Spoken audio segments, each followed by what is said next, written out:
Questo è un controller dati per un'interfaccia musicale. Questo è un normale mouse, quello che conosciamo tutti.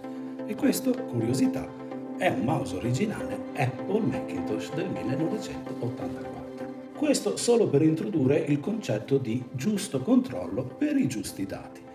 Per ogni tipologia di dato serve un ecosistema, servono degli standard specificatamente sviluppati per avere il miglior controllo possibile sui dati stessi.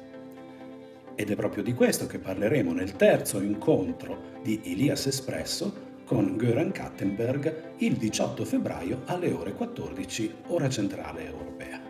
Göran è un esperto di e-learning e di architetture totali di formazioni proveniente dalla Svezia che ha fatto molta esperienza in Olanda, in Canada e negli Stati Uniti. Sarà proprio lui a farci capire come l'LMS non è più l'attore unico all'interno di un sistema di formazione, ma fa parte di un ecosistema leggermente più complesso, ma che in realtà ci facilita tantissimo nella gestione dei dati formativi. Vi invito quindi al terzo incontro di Ilias Espresso se volete conoscere quello che è il trend attuale della Total Learning Architecture, dell'architettura totale e omnicomprensiva della formazione, venerdì 18 febbraio alle ore 14, ora centrale europea.